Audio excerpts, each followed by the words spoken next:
Hay un patrón en la historia que ha destruido 3 superpotencias globales en los últimos 500 años. Y ahora mismo, en 2025, Estados Unidos está siguiendo exactamente ese mismo patrón, etapa por etapa, decisión por decisión, casi como si estuviéramos leyendo el mismo guión que llevó a la catástrofe cada vez anterior. En 1590, España era el imperio más rico del mundo. Controlaba la mitad del oro y la plata del planeta. Su ejército dominaba Europa. Su moneda era aceptada en todas partes. En 80 años, quedó en bancarrota. Una potencia de segunda categoría que nunca se recuperó. En 1914, Gran Bretaña gobernaba el imperio más grande de la historia humana. El sol nunca se ponía sobre el territorio británico. La libra esterlina era la moneda de reserva global. En 40 años el imperio había desaparecido. La moneda colapsó y se convirtieron en el socio menor de Estados Unidos. En 1991, la Unión Soviética era la otra superpotencia. Armas nucleares, influencia global, satélites alrededor del mundo. Dejó de existir en 900 días. No por una guerra, sino por una implosión económica. 3 veces. 3 superpotencias. 3 colapsos completos, todos siguiendo exactamente la misma secuencia. Y aquí está lo que debería aterrorizarnos. Estados Unidos ya ha completado 5 de las 7 etapas. No nos estamos acercando al patrón. Estamos profundamente dentro de él. Esta es la historia de cómo mueren los imperios. ¿Por qué siempre creen que son diferentes? ¿Y por qué los números indican que Estados Unidos es el siguiente?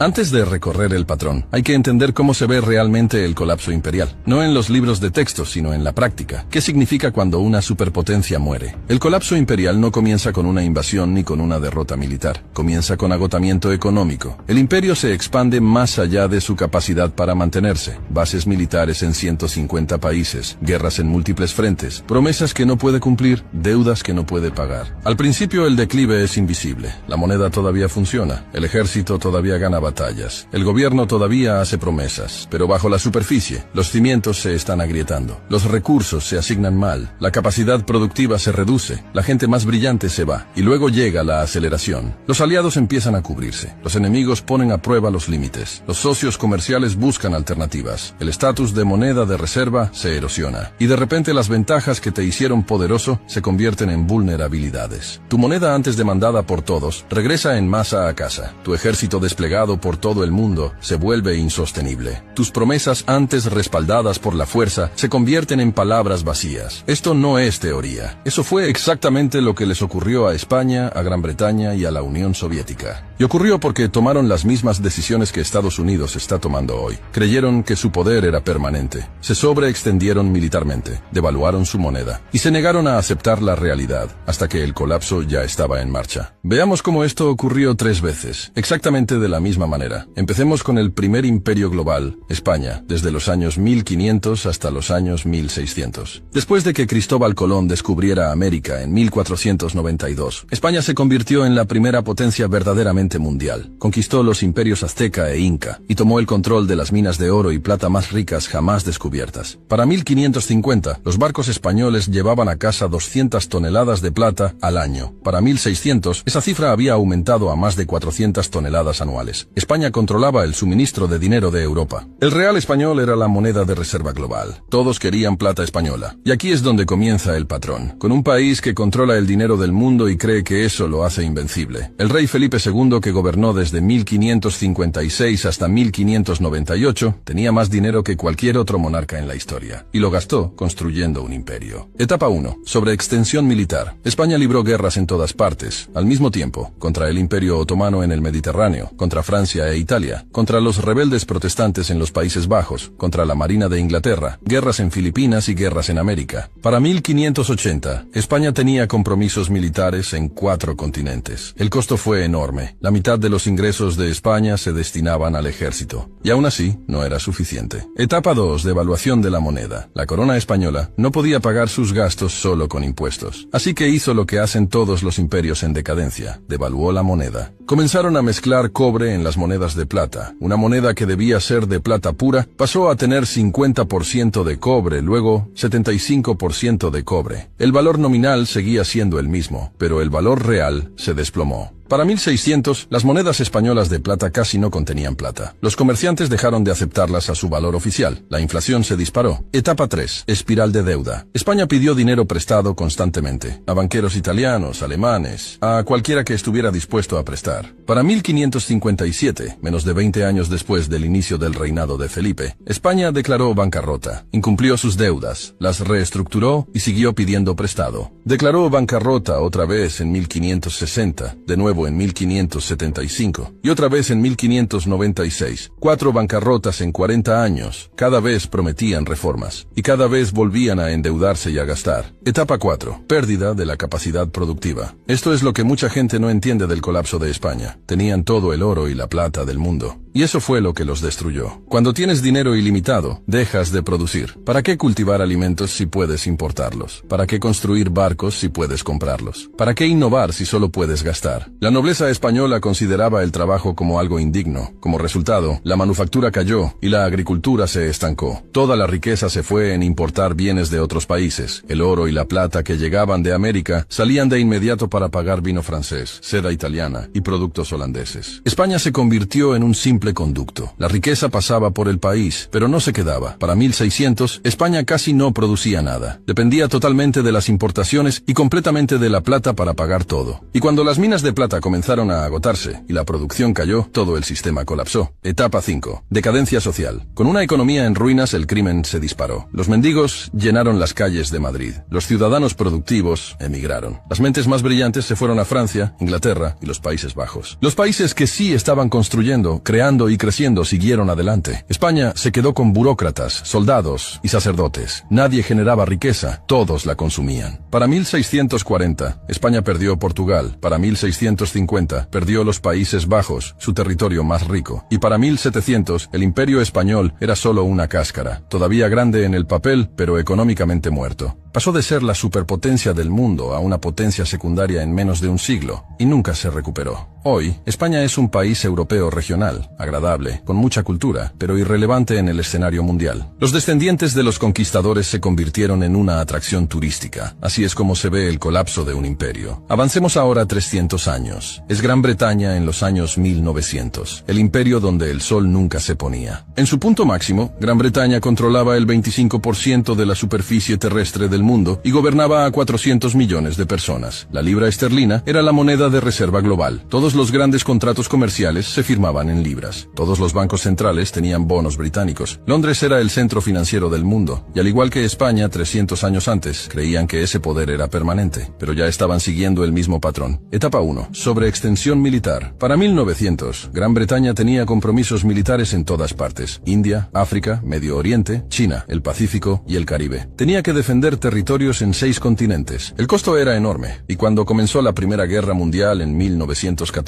Gran Bretaña enfrentó una decisión: mantenerse neutral y dejar que Europa se destruyera sola, o entrar en la guerra y arruinar al imperio para ganar. Eligieron pelear. La Primera Guerra Mundial le costó a Gran Bretaña más de 40.000 millones de dólares, lo que equivale a $1 billón actuales. Pidieron dinero prestado a todos, principalmente a Estados Unidos. Para 1918, Gran Bretaña ya le debía miles de millones a América. El acreedor se había convertido en deudor, pero habían ganado la guerra. Conservaron el imperio. Creyeron que podrían reconstruirse. Estaban equivocados. Etapa 2. Devaluación de la moneda. La libra esterlina debía estar respaldada por oro, pero la guerra había drenado las reservas de oro británicas. Enviaron oro a Estados Unidos para pagar armas, alimentos y suministros. Para 1920, las reservas de oro de Gran Bretaña eran la mitad de lo que habían sido en 1914. Aún así, intentaron mantener el valor de la libra. En 1925, regresaron al patrón oro con el tipo de cambio previo a la guerra. El problema era que la libra estaba sobrevaluada. Las exportaciones británicas se volvieron demasiado caras, la manufactura cayó, el desempleo aumentó, y el gobierno tuvo que mantener tasas de interés altas para defender la moneda. Esto destruyó la economía interna. Para 1931 ya no pudieron sostenerla. Gran Bretaña abandonó el patrón oro. La libra perdió el 25% de su valor de la noche a la mañana. Etapa 3. La espiral de deuda. Gran Bretaña nunca se recuperó de la deuda de la Primera Guerra Mundial. Y entonces comenzó la Segunda Guerra Mundial. Otros 120.000 millones de dólares en costos, más préstamos de Estados Unidos. Para 1945, Gran Bretaña le debía a Estados Unidos y Canadá más de 30.000 millones de dólares. una cantidad mayor que todo el PIB británico. La guerra se ganó, pero el imperio había terminado. Ya no podían defenderlo, no podían pagarlo, no podían mantenerlo. Etapa 4. La pérdida del imperio. En 1947, Gran Bretaña renunció a la India, la joya de la corona y su principal fuente de riqueza durante 200 años. En los siguientes 20 años, lo perdió todo. Para 1970, el imperio británico existía solo en los libros de historia. Etapa 5. El colapso de la moneda. La libra esterlina siguió cayendo. En 1940, una libra equivalía a $4.03. 1950, a $2.80. En 1970, a $2.40. Para 1980, 2 libras equivalían a $30 y hoy han caído a $27. La moneda de reserva global se convirtió en una moneda regional. Gran Bretaña intentó conservar un asiento permanente en el Consejo de Seguridad de la ONU, armas nucleares y una relación especial con Estados Unidos. Pero todos conocían la verdad. Eran una potencia del pasado, un museo de lo que alguna vez fue grande. El imperio se había ido y nunca regresó. Ahora veamos el ejemplo más reciente, la Unión Soviética, que gobernó de 1945 a 1991. Después de la Segunda Guerra Mundial, la URSS surgió como superpotencia. Tenía armas nucleares, un enorme control militar sobre Europa del Este, satélites en el espacio, y creía que era el futuro. Pensaban que el comunismo enterraría al capitalismo y que el modelo soviético dominaría el mundo. Durante 45 años compitieron con Estados Unidos, igualaron su poder militar, construyeron más tanques, más misiles y más tropas, pero bajo la superficie la economía se estaba muriendo. Etapa 1. La sobreextensión militar. La Unión Soviética gastaba entre el 15 y el 20% del PIB en el ejército. Eso era el triple de lo que gastaba Estados Unidos. Tenían que igualar la tecnología, el alcance y las alianzas estadounidenses. Estaban en Afganistán, sosteniendo a Cuba, apoyando a Siria, Vietnam, Corea del Norte, Angola y Etiopía. En cada lugar donde Estados Unidos tenía influencia, ellos sentían que debían contrarrestarla. El costo era insostenible. Etapa 2. El estancamiento económico. La economía soviética dejó de crecer en los años 1970. Los ingresos del petróleo los mantenían a flote, pero nada más funcionaba. Las fábricas producían basura. Las granjas fracasaban. La tecnología quedó décadas atrás. Para los años 1980, la Unión Soviética importaba grano. Un país con algunas de las mejores tierras agrícolas del planeta no podía alimentarse a sí mismo. ¿Por qué? Porque la planificación central no funciona. Porque la innovación muere bajo el control. Porque nadie produce cuando no hay incentivos. Etapa 3. El colapso de la moneda. El rublo nunca fue una moneda real. No podía intercambiarse internacionalmente. Ni siquiera los propios ciudadanos soviéticos confiaban en él. Usaban dólares cuando podían conseguirlos. El gobierno tenía que comprar bienes extranjeros con oro y petróleo, porque nadie quería rublos. Para 1985, los precios del petróleo cayeron. Las reservas de oro soviéticas se estaban agotando. Se estaban quedando sin dinero real. Etapa 4. La pérdida del imperio. En 1989 cayó el muro de Berlín. Europa del Este se fue. Polonia, Hungría, Checoslovaquia, Rumania y Alemania Oriental. Todo perdido en un solo año. Los estados satélite que le daban profundidad estratégica a la Unión Soviética desaparecieron. El gobierno soviético no pudo detenerlo y además estaban en bancarrota. Etapa 5. El colapso total. El 26 de diciembre de 1991, la Unión Soviética dejó de existir. 900 días desde la caída del muro de Berlín hasta la disolución completa. Sin guerra, sin invasión, solo una implosión económica. El ejército no podía ser pagado. El gobierno no podía funcionar. El rublo se volvió inútil. Una superpotencia con 30.000 armas nucleares colapsó por un fracaso económico interno. El patrón se repitió una vez más. Sobreextensión, fracaso de la moneda, deuda pérdida del imperio y finalmente colapso. Y aquí está lo que debería quitarte el sueño. Estados Unidos está siguiendo exactamente el mismo patrón, etapa por etapa. Déjame mostrarte cómo. Etapa 1. La sobreextensión militar. Estados Unidos tiene más de 750 bases militares en 80 países. Tiene tropas en 150 países. Está comprometido a defender a Europa a través de la OTAN, a defender a Japón, Corea del Sur y Filipinas, a combatir en Medio Oriente, a contener a China y a Rusia. Su presupuesto militar es de $850.000 millones al año, más que los siguientes 10 países combinados. Pero el equipo está envejeciendo, el reclutamiento está cayendo, y Estados Unidos tiene compromisos que no puede cumplir. Si China invade Taiwán, si Rusia avanza en territorio de la OTAN, si Irán cierra el Golfo Pérsico, no puede responder a todo al mismo tiempo. Estados Unidos está sobreextendido, igual que España, igual que Gran Bretaña, igual que la URSS. Etapa 2. La degradación de la moneda. En 1971, Nixon cerró la ventana del oro. El dólar se convirtió en una moneda fiduciaria pura. Desde el año 2000, la oferta monetaria ha aumentado 400%. Desde 2020, Estados Unidos ha impreso más de $6 billones.